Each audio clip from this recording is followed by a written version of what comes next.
Good YouTube, Quinn Wade coming to you with that instant basketball analysis on Analysis Playground on YouTube, exclusively on there. We're going to talk about the Cleveland Cavaliers beat the Orlando Magic and held them under 100 points, 114-98. Magic go to 23-22 and 9-13 on the road. Cavaliers go to 28-20 and 16-11 at home. You look at the Magic, they won the first quarter 32-22.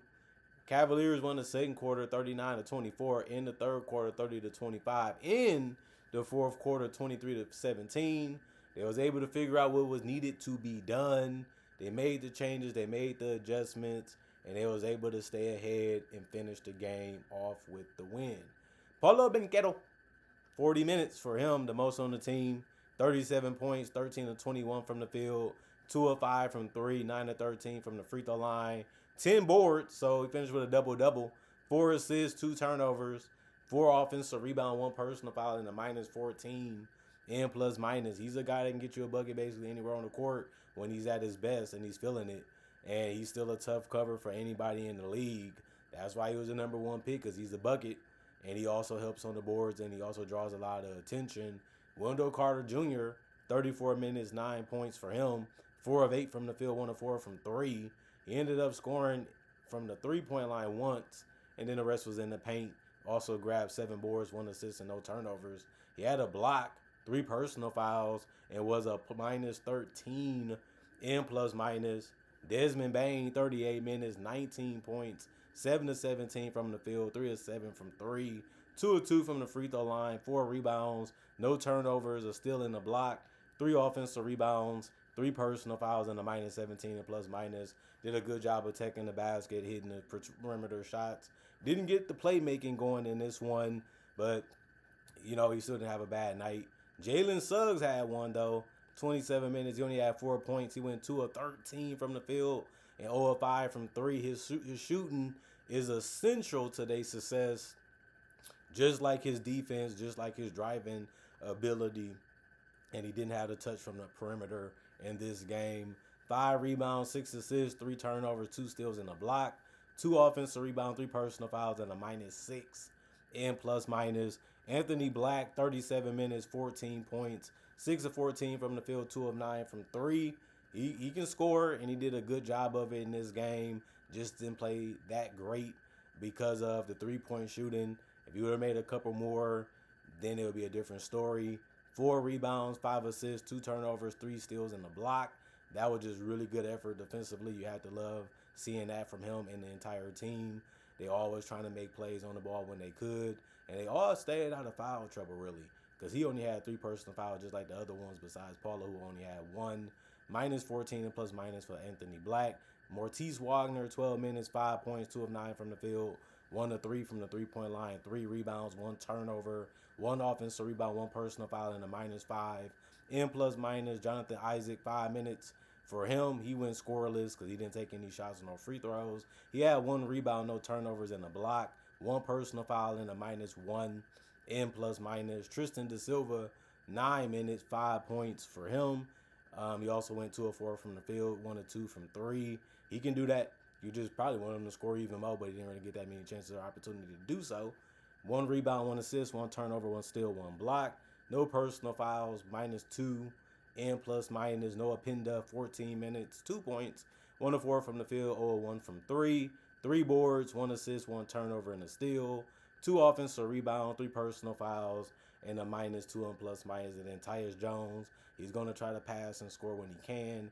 18 minutes was the most off the bench. He had 3 points because he made and missed a 3 and a 2-pointer because he went 1 of 3 from the field. 3 rebounds, 3 assists, no turnovers, and 2 steals. No personal fouls, and a +1 and plus minus. Jace Richardson, 5 minutes. He missed his only field goal, which was a 3. 1 rebound, 1 turnover, and the rebound was offensive and 1 personal foul, and he was a -7 and plus minus. And then the Cleveland Cavaliers, they didn't have the greatest performance, but Donovan Mitchell did. But let's talk about Dean Wade, 29 minutes, 6 points, 2 of 4 from the field, 0 of 2 from 3, 2 of 2 from the free throw line, 7 rebounds, 2 assists, 1 turnover, 1 steal, and a block. 2 offensive rebounds, 1 personal foul, and a +21 and plus minus. The scoring, he made the 2-pointers, couldn't make the 3-pointers. but he did a good job of rebounding the basketball and being competitive defensively. Jared Allen missed double figures again in points. He played 33 minutes, only was able to get 9 points. He went 4 of 6 from the field, 1 of 3 from the free throw line, 4 rebounds, 1 assist, no turnovers, 2 personal fouls, and a plus 18 and plus minus. Evan Mobley, 35 minutes, 20 points, 9 of 16 from the field, 1 of 3 from the 3-point line, 1 of 4 from the free throw line, 9 boards, 2 assists, 1 turnover, 2 blocks. The 2 blocks ended up being the most on the team. 2 offensive rebounds, 4 personal fouls, and a plus 5 and plus minus. He was just looking for a shot. He was just looking to make plays, and he did that on both ends of the court. And this is the Evan Mobley that's good. When he's looking to do more than shoot threes, when he's trying to attack, when he's looking to grab any amount of rebounds that he can. This is why they drafted him so high, because he has that two-way potential, and we haven't seen it at his purest yet. But, they're demanding it from him because they need it, because they got to get it from somewhere, especially because Darius Garland continues to miss games this year. Donovan Mitchell picked up his end of the bargain, 45 points, probably more than what you thought he would get, but he's capable of it. 15 of 25 from the field, 5 of 8 from 3, 10 of 12 from the free throw line, 4 rebounds, 4 assists, 4 turnovers in the steal, 2 personal fouls. He went and was a plus 23 and plus minus. He was just hitting shots all over the place. The man had no conscience when it came to scoring the basketball in this game, and that's a good thing, because he is one of the hardest players to guard and stop, especially because when his jump shot is falling, you basically at his mercy. That's how good Donovan Mitchell is offensively, and he showed that tonight. Jalen Tyson had a good game too. 35 minutes, 14 points, 5 of 10 from the field, 2 of 3 from the 3-point line, 2 of 2 from the free throw line. He ended up having 9 boards. He does a good job on the boards for his position. He also had 4 assists and 3 turnovers, 1 steal, 1 block, 2 offensive rebounds, 1 personal foul, and a plus 12 and plus minus. He just did a good job of getting open shots and just took high percentage looks throughout the entire game. And those are the shots you want them taking, and those are the shots you want in general if you're an NBA player or playing basketball anywhere or however you're doing it. Larry Nance, 6 minutes, 2 points, 1 of 2 from the field. He missed his only shot, which was a 3. He had 1 rebound, no turnovers, and no personal fouls. It was a -1 and plus minus. Naquan Tomlin, 24 minutes. That was the most off the bench. He also had the most points with 8. He went 2 of 7 from the field, 1 of 4 from 3, 3 of 4 from the free throw line. He had 3 rebounds, 1 assist, and 2 turnovers, 1 personal foul, and a -5 and plus minus. Lonzo Ball, 14 minutes. He missed his only shot, which was a 3. 1 rebound, 1 assist, 1 turnover, 1 steal, and a block. 2 personal fouls and a -1 and plus minus. Craig Porter Jr., 15 minutes, 4 points. 2 of 5 from the field. He missed his only shot from 3. He did have 5 rebounds and 5 assists. The 5 assists and the 5 rebounds was the most off the bench. He also had no turnovers, 1 offensive rebound, 2 personal fouls, and a +5 and plus minus. Tyrese Proctor, 14 minutes, 6 points, 2 of 3 from the field, 2 of 2 from 3, 2 rebounds, 3 assists, 2 turnovers, and 2 steals. No personal fouls, and a +3 and plus minus. Cavaliers, 79 field goals, 53%, 94 for the Magic. They shot 40%, 39 3-pointers by the Magic, 28%, 25 only by the Cavaliers, 44%. And then obviously 27 free throw attempts for the Cavaliers, 70% is what they shot.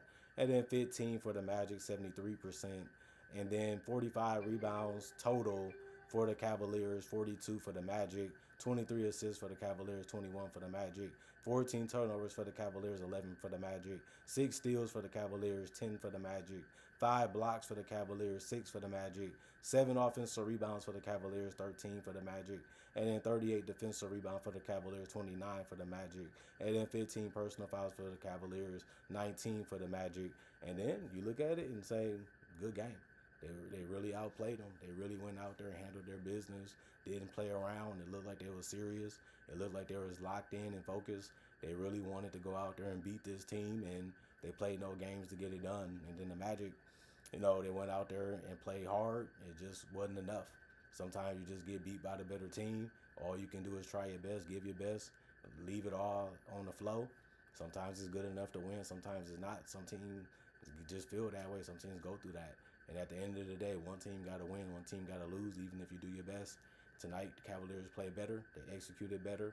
They was able to do things better defensively, and that was enough to get them to win. Comment, like, subscribe, share. Hit that notification bell to get that analysis when it first come out. You all stay blessed up. You all stay good. Peace. And I'll see y'all later today, hopefully with more analysis.